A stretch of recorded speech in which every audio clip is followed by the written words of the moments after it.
Right. So we got a lot to talk about in this episode.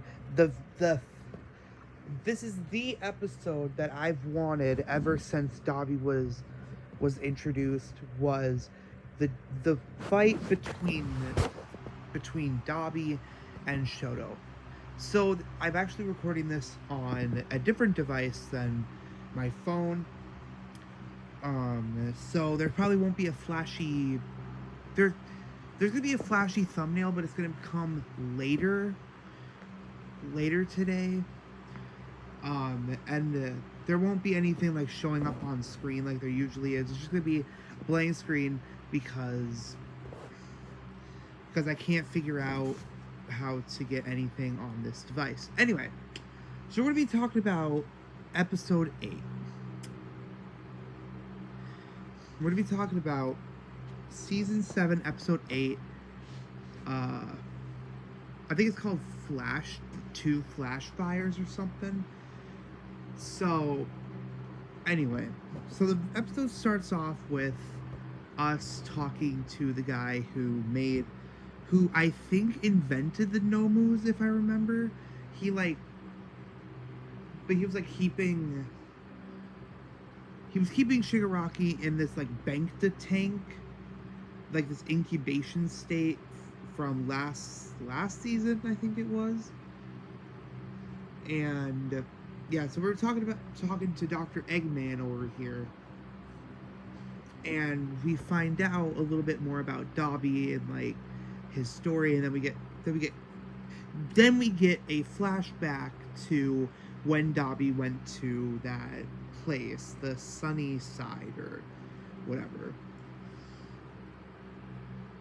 We find out that he actually burnt the place to the ground. And he does go back to the Todoroki house to see Endeavor treating Shoto poorly. And let me just say that they did this episode justice. So yeah. They did this episode really good. I'm worried though, and we're gonna get into why I'm worried. So then we get a scene of, so like Dobby and Shoto start like fighting and stuff. It seems like Dobby is winning, which is surprising. I think this further proves that Dobby is the kid that Endeavor should have wanted, even though he does get hurt by the flames. Here's the thing about Dobby is that I think he did pick up a little bit of Endeavor's quirk.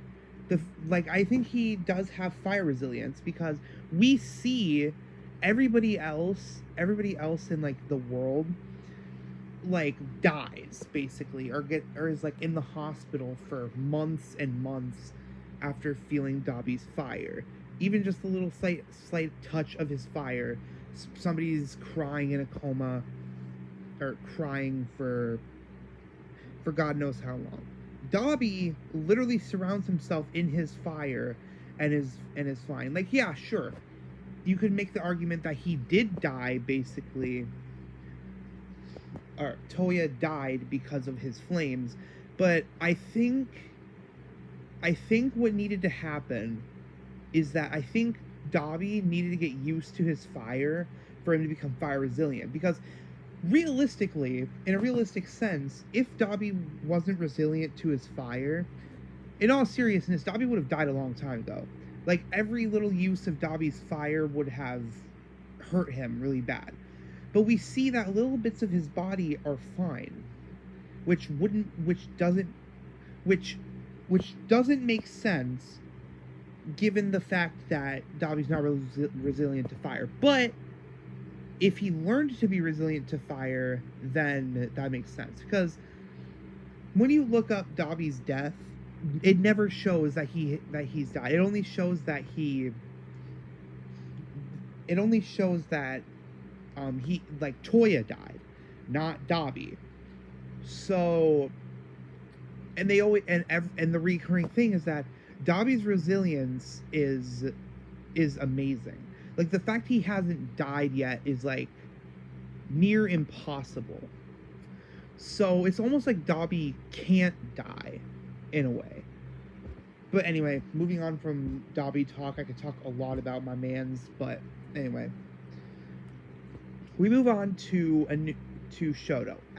Dobby and Shoto are, like, fighting a lot, and, like, Dobby is seemingly winning, which, again, that just shows that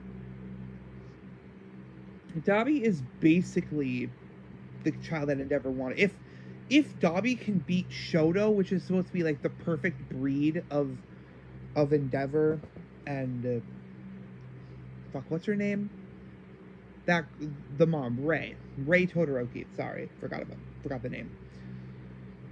He's the perfect breed of Rei and Enji. So it's like, if Dobby can beat him or knock him down, that's incredible power.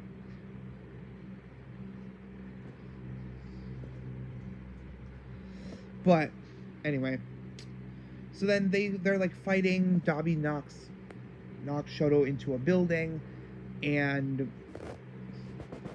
yeah, seemingly Shoto's knocked out. But Shoto comes out with a new quirk that's like an ice flame. So, like, the flame isn't cold, or the flame isn't hot, it's cold, which is supposed to stop Dobby, which I don't understand.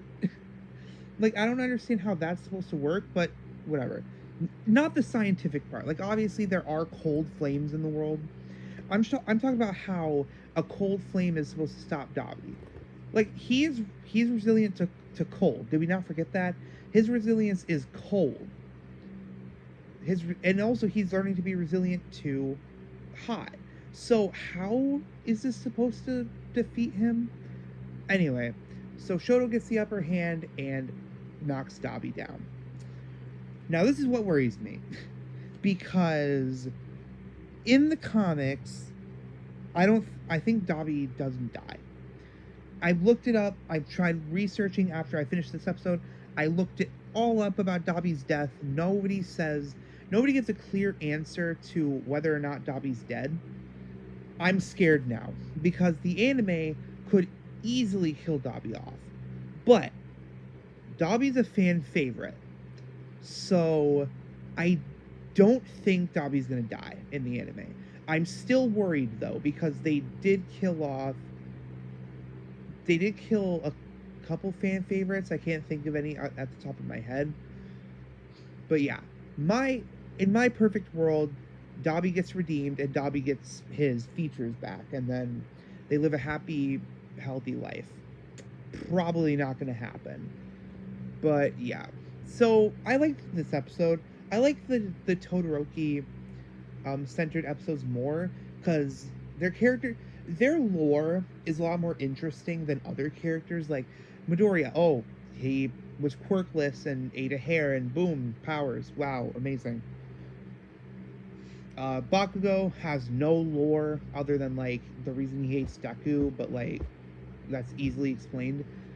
But, like, the Todoroki lore goes so in depth that it's like, it almost feels like Shoto is the main character.